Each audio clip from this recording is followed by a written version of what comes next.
All right, folks, welcome to another awesome episode of Lamination Technique. In today's episode, we're looking at this model 5500 here. This came back to us with a blown main fuse, which is located right underneath here.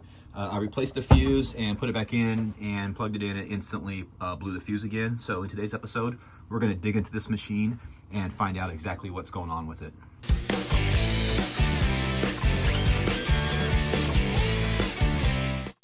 First thing we're going to do is remove both side covers on both sides. We'll start by removing these 3 screws here.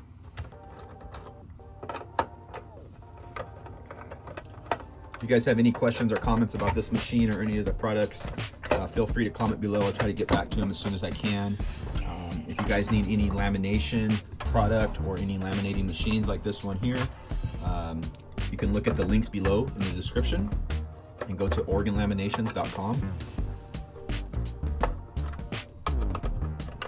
where they pretty much have everything you need for laminating and bindery work and that kind of stuff. Okay, so now that we got the side covers off, we see we have 2 screws here holding the top plate on. And basically what I'm doing is I'm just kind of exposing the innards of this machine so I can look behind these switches and see if I see anything visible, like a burnt wire or something that can kind of point us in the right direction. These machines are very basic. They consist of a fuse and some switches basically. There's not any circuitry in these.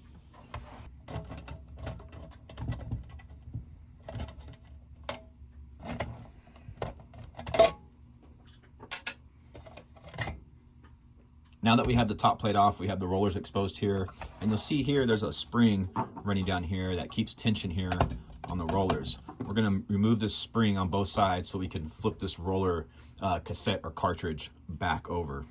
I like to do this by just taking a pair of dikes, and you can grab a little piece of the wire here and just kind of pull down and do something like that. You can do the same thing over here. And then this will just lift up and pull back. And we can take this out, and now we can look in there and see all the wires and stuff. Okay, so what I've done, if you look down in here, is I have disconnected one of the wires going to the motor. So like I said earlier, this machine's very basic. There's a motor and there's a heater and some switches. So disconnect the motor, I replaced the fuse and plugged it back in, and if we come over here and turn the power on, nothing blows. It stays on. So that's almost telling me right now that there's a dead short in the motor, which I have seen in these machines before. It is kind of rare. I'll just sit here and see if we get any heat building up, which I can already feel that we have some heat building up. So I'm going to say that this machine is going to need a motor replacement. Okay, so if we spin the machine around here, this is the output shaft here that's holding the motor gear here, and the 2 screws, one here, one behind the gear here. We need to remove this gear in order to pull the motor out. So to do that, you're just going to remove this little E-clip here. You can do it with a flathead screwdriver. Just pull that off, make sure you don't lose it. This will slide right off. Put that in a safe spot, and then we'll remove these 2 screws.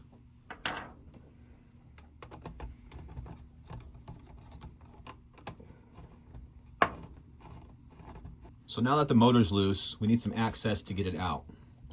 So what I like to do for the motors is I just remove these 3 screws here, and then this back section will come out, giving us access to the motor.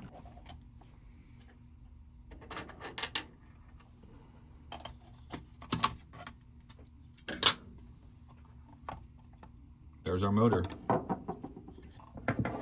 Get this last wire pulled off here. There we go. All right, guys, I have my new motor here.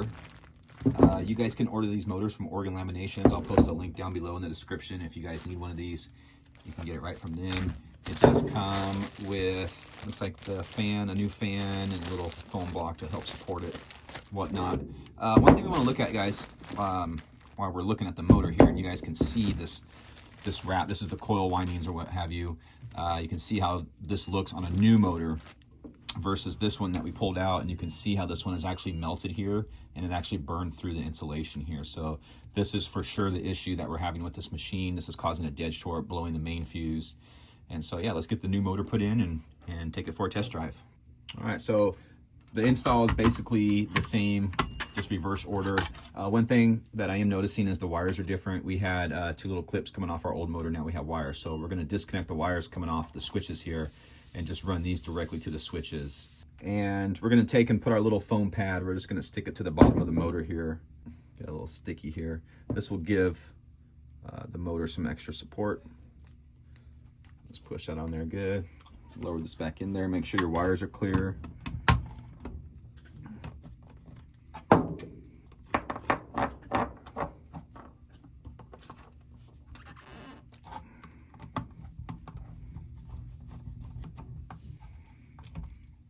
All right, got that nice and snug. And now we have our gear. You will notice a flat spot on the shaft. So just line that flat spot up. Oh, there's a little like collar area. This goes towards the motor, so we're gonna put it in like that. So your spacing on your gears are correct. Push that down.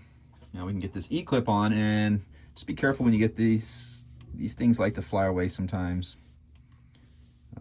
They're really easy to get off with a little flathead screwdriver. You can just take a pair of needle nose maybe and pop it on there like so. Make sure it's on there good.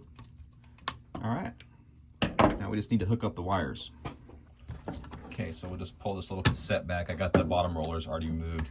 And so you'll see down in here, if we look in there, you're gonna have to follow, you're gonna trace the black wire, the old black motor wire. You're just gonna follow that back. It's gonna hit this switch right here. You're gonna disconnect that, these needle nose pliers, and then I'm gonna plug the new wire in. Now, if your hands are too big to do this, you guys can remove this heating element here. And it's just 2 screws on this side right here and 2 screws over here. I'm gonna try to do it without removing that, but if this is just too much for you guys, just take those 4 screws out, pull this to the side, and you'll have complete access to all this in here. Okay, so I did end up pulling the heating elements out, which gave me a lot more access here and a little more easier to do. So that's where the white wire goes in there. We just got to take this off. All right, see in there, we got the white wire hooked up, and we got the black wire running over here to this power switch. It's that wire right down there. So, and like I said, if you guys take this heating element, just get it loose, take the 4 screws out, it'll be a lot easier to accomplish. So we're gonna get this heating element bolted back up and get the rest of the machine put back together, and we'll give it a test drive.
Okay, before we put this back plate on, we're gonna squeeze our little fan on, and you've got a metal ring on one side and nothing on the other side. Put the metal ring towards the motor, and we're just gonna slide it on the shaft there.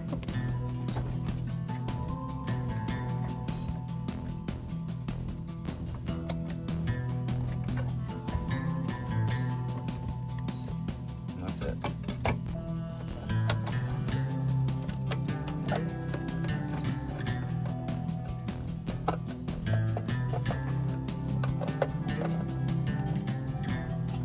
All right, guys, it's all put back together.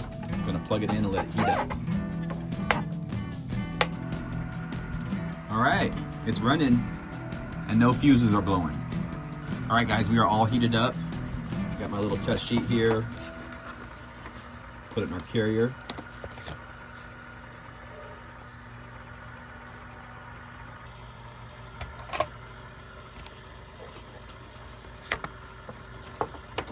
There we go. We got a beautiful seal from an awesome machine. This machine's ready for years of more abuse. So there you go, guys. If you guys have any questions or comments, post them down below in the comment section. I'll get back to them as soon as I can. If you guys need any lamination supplies, check out OregonLaminations.com and feel free to give us a call. Until next time, lamination technique.